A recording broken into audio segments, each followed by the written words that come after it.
Hello everybody! Today we're going to be making a very special type of spaghetti, and that is going to be spaghetti with roasted cherry tomatoes and ricotta cheese. Now I wasn't here for this, but my mom said this was the best thing they ever had, so I think we're just gonna have to take her word for it. And we're also going to show you guys a special way to actually cook the spaghetti today.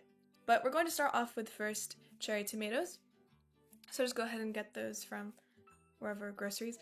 And actually, like, I keep finding that the ones that are attached to the vine taste so much like sweeter and better, and they're so good. So maybe if you find the ones that are attached on the vine still, you should get those because they taste awesome. And then you're just gonna go ahead and cut all of those in half, relatively, and we're going to stick them inside the oven, but not before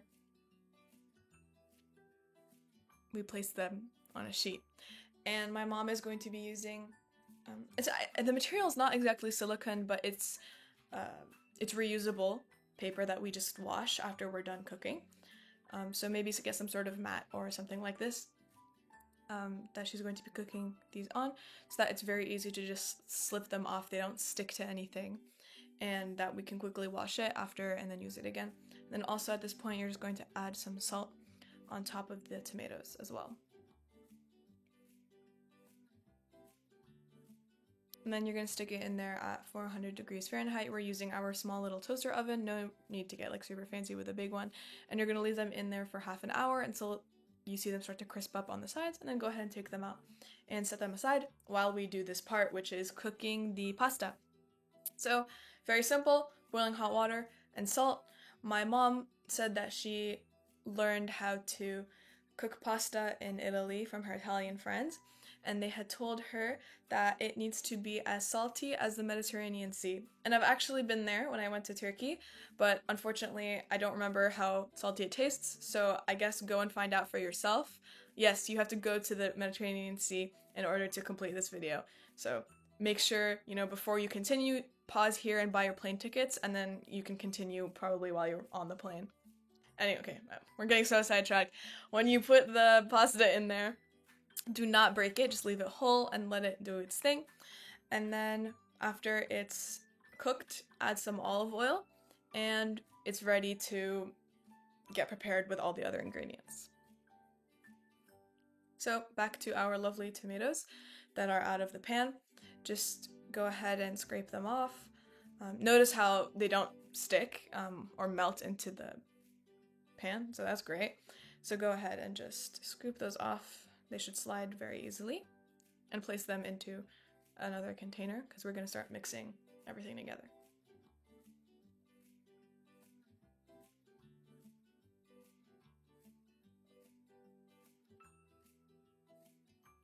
And we're also going to get some basil, 2 cups of the basil leaves. And we actually have our own basil plant at home, and it is super yummy from the plant. I've noticed that fresh from the plant is always better than anything else, so if you have the opportunity and the ability to grow your own, I would say you should give that a shot. If not, no worries, just get basil from the market or wherever you get basil from.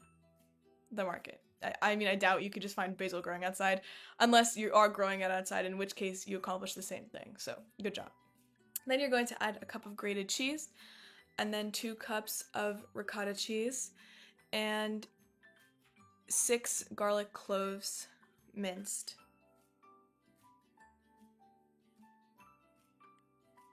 And half a cup of olive oil.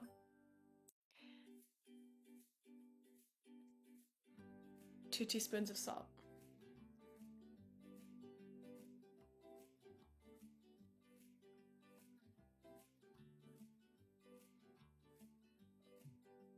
And half a teaspoon of black pepper. And then go crazy with mixing it, I mean. And my mom is actually going straight in with a handheld blender. And I know it seems a little bit difficult to blend all these up because they're very solid materials. It's actually really easy. So don't stress, it'll take a second, but you'll get there. And then basically you're just making your sauce right now for your spaghetti. So don't give up and keep going, and you'll get there very, very soon. And then you could try to mimic this consistency when everything is blended together. Should be thick, should not be runny, and we are almost ready to go.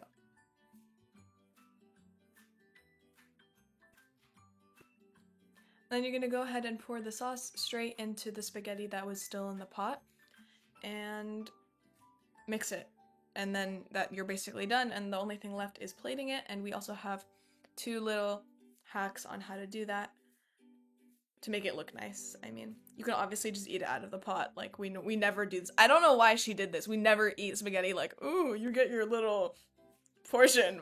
But it's okay, because I'll let my mom live in her plating dream world. So anyways, you're gonna go ahead and grab one of these like tong fork things and a ladle, and it's basically just going to be a ginormous scoop of spaghetti. You know how you twirl it around to get yourself a bite of spaghetti? We're gonna give you a couple. This is a couple bites, so that's how we serve it on the plate. So yeah, just go ahead, scoop that up, and then you can nicely just slide it out, and it's on the plate. Very nice. And you put some basil because that's fancy, and some tomatoes because that's even fancier. And another way to do this is also, oh yeah, olive oil. Can't forget olive oil. Also sprinkle some cheese on top there, and it tastes super good. And some salt and pepper. Then another way to do this is you're going to grab your tongs, like your actual tongs, not the fork tong, and just also stick them in and twist it around, and you accomplish the same thing with less utensils. So honestly, just do it this way. I don't know why she did it the first way. And that you could just put like vertically, and it's nice. And I don't know, man. Choose however you want to eat this. It really doesn't matter. This is a very superficial step. But yeah, put olive oil, salt, basil, tomatoes, finish it off. That's about it. And we hope you guys enjoy making this type of spaghetti. And let us know how it goes down for you down below, and what other combinations of cheese and sauce you'd like us to try. Okay, happy spaghettiing. Bye!